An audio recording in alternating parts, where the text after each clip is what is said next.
Hey guys, welcome back. JR here. Been off for a little bit. I have that little bit of a cold thing that I had developed into an absolutely rotten, body-ravaging turd of a disease. So I decided to do you guys a favour and not do a video with me with 26 litres of yellow mucus leaking from every orifice in my head while talking about horror and sci-fi or comics or whatever. So I've waited till I'm a little bit better. My voice is back. I can speak again.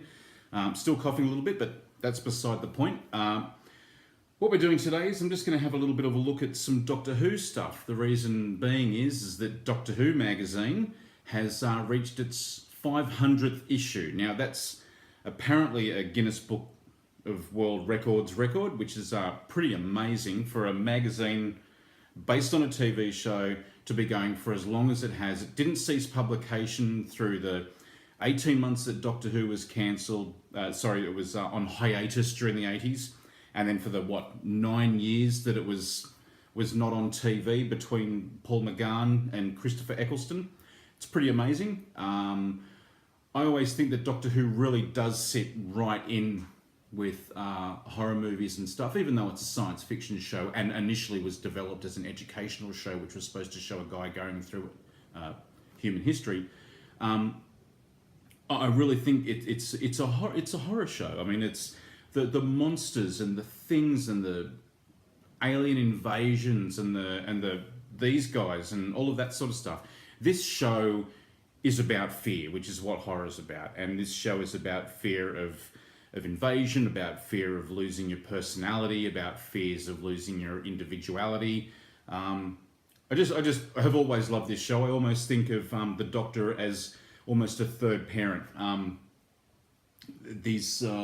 think he's a pretty good moral compass, and no matter what they do to him, I always really enjoy the performances of all of the actors, for one thing. I have doctors that I favour, I have doctors that I'm not huge fans of, and I have story leaders who I'm not fans of, and story leaders who I am a fan of. Loving Peter Capaldi's take on the Doctor, I think is a really, really cool throwback to old Doctor Who. Excuse me. Dimensionally transcendental. I think Capaldi's a throwback to the old Doctors, and it was a good way to introduce him by steadily giving us some younger Doctors to get new viewers in, and then to go back to what the old Doctor Who was like with the crotchety old man in a police box. That's what it's all about. So I was introduced to Doctor Who not through TV, but actually through books. As a kid, I was given a copy of Doctor Who Death to the Daleks, the novelisation, the Target novelisation, and I was into it, loved it. Drew that Dalek on the cover hundreds and hundreds of times, and had never really made the association that it was the same as the show that was on the ABC in the afternoons, until it dawned on me one day it was the same thing, and then I was all about the books and all about the rest of it. Loved the show, that whole, even though Tom Baker's not my favourite Doctor, Colin Baker actually is. I think that he just missed out on a chance of a huge development arc that was supposed to happen, and I think the potential of him being the first Doctor to actually attack his companion when he first regenerates, I thought was really interesting. And I always liked him, even though his stories were lacking story, special effects, production design, and everything else. I liked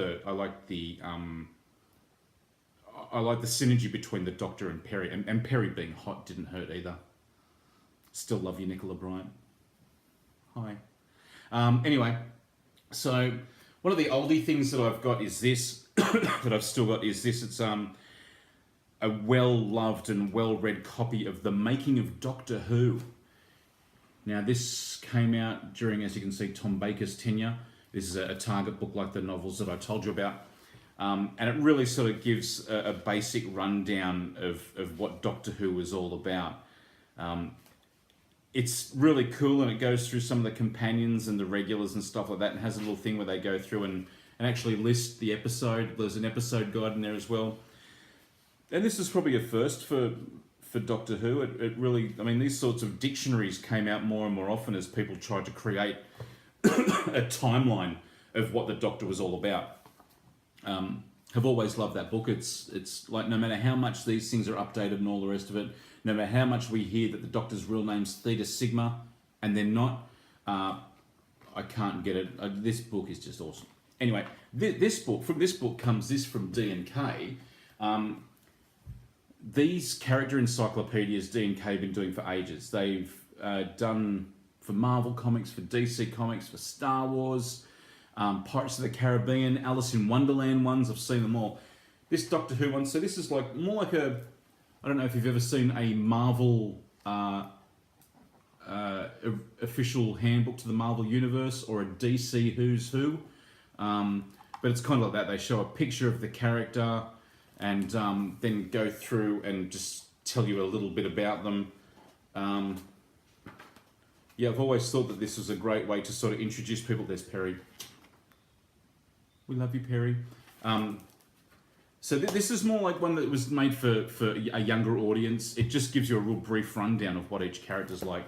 The BBC one, which hasn't been updated, unfortunately, that I know of, Doctor Who, the Encyclopedia, is actual more of an encyclopedia sort of a thing, and it's illustrated, but it just has more sort of dictionary points of the stuff that goes on in Doctor Who, rather than having like those big character study pictures with just sort of dot points as to what the character's all about. Now, like I said, Doctor Who magazine turns 500. The 500th issue has come out. Now, I'll just show you this. This is one of 4 boxes of mine of Doctor Who magazines. I love this magazine, but just to give you an idea, it's like that. It's got heaps in it. This is volume 1 of 4. Yeah, I've bought the magazine for years. I stopped a little while in the 90s as everybody kind of lost a little bit of interest in Doctor Who, and I must admit that I did too.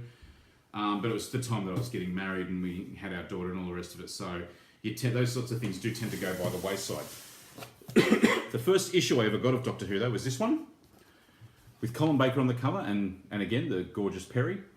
Yeah, I just love this magazine. Articles, it's more or less remained kind of the same through all the years. It's got a little comic, it's got articles, it's telling you what's happening in the world of Doctor Who. God, Warlock the Fighting Fantasy magazine.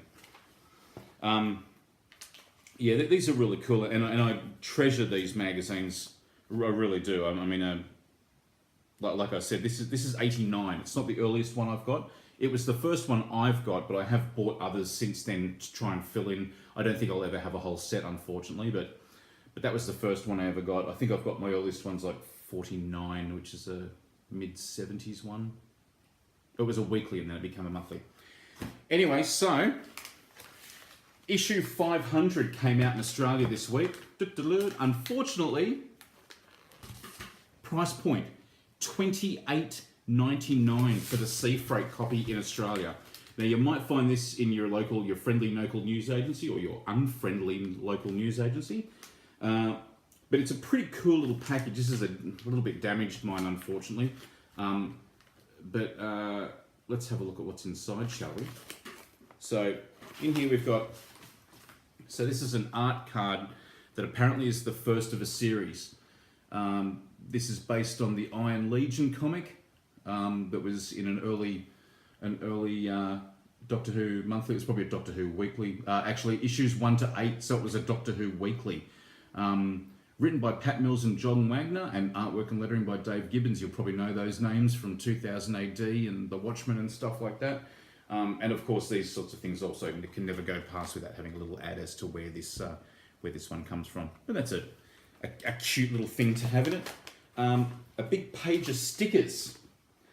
The first issue of Doctor Who actually had stickers attached to it, and this has gone with the same sort of thing. It's kind of random, actually. There's there's a drawing of Capaldi from the comics. There's the back of a bug. What? The back of a dragon? You know, what? I guess maybe they're going for some sort of giant Kalkitos-y thing, I'm not sure, but nerds dressed as Doctor Who, or Doctor Who characters, I should say. Nothing wrong with that. Each to their own. There's one of the stickers is of a kid wetting his bed. I'll get that right up close there. Can you see that? Right there. Kid wetting the bed. I don't know. That episode of Doctor Who must have been quite scary. Anyway, but that's pretty, if you're into stickers and stuff like that, that's pretty cool. Okay, so there is a poster. A mammoth poster of the Doctor in a Dalek, the current Doctor, Peter Capaldi in a Dalek. And on the other side, it's got, what is this? It's got various cover ideas for the 500th issue of Doctor Who. Just try and get it all there. So what they've done is they've actually pulled the piss out of old covers. I kind of see, because of my collection, I see that they've pulled the piss out of the history of the covers of Doctor Who there. That's pretty cool. That's a nice little tribute, like cementing Capaldi as the current Doctor. Now there's two magazines in here. I'll show you this one first. This is cool. Souvenir special, Doctor Who magazine, a pictorial history of the first 500 issues. Now this has got a little write-up on every single cover of all of the Doctor Who monthlies over the years.